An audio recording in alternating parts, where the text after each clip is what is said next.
Brillance et douceur, on en rêve et on est prête à se donner beaucoup de mal pour obtenir la crinière de nos rêves. Masques, soins, coiffures, voire compléments alimentaires, on peut dire qu'on ne lésine pas sur les moyens.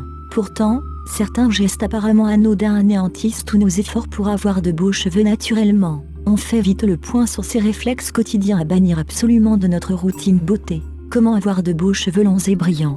Règle numéro 1. On n'utilise jamais sa brosse quand ils sont mouillés. Fragilisés par l'eau, ils deviennent plus cassants et le passage de notre brosse les fragilise énormément. On attend donc de les avoir séchés. On utilise un peigne à dents larges pour les démêler. Certes, les crinières indisciplinées ont du mal à s'en passer, mais il y a quelques règles à respecter. Par exemple, on évite de mettre la chaleur au maximum pour ne pas déshydrater les longueurs et on respecte une distance de sécurité afin de ne pas endommager la fibre.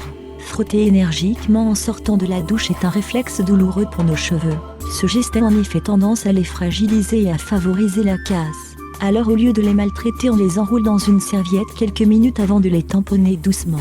Choisir le bon soin est indispensable pour un cheveu sain, mais pas facile de s'y retrouver parmi le nombre infini de produits proposés.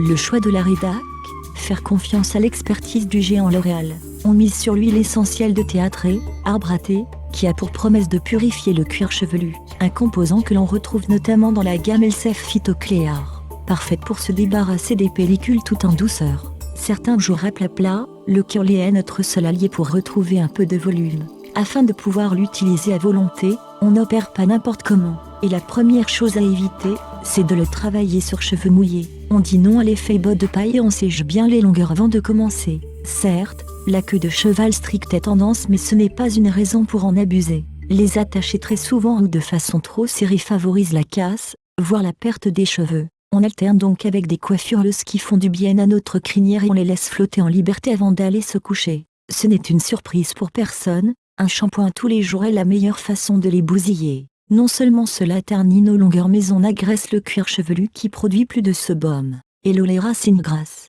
On espace donc les lavages ou alors, si on ne peut pas faire autrement, on utilise un shampoing à usage fréquent très doux. Le brûlant excite les glandes sébacées, la production de sébum et donc on se retrouve vite avec le cheveu gras. On se contente donc d'une douche tiède, bien meilleure pour la circulation de toute façon, et on termine par un rinçage à l'eau froide pour des longueurs miroitantes.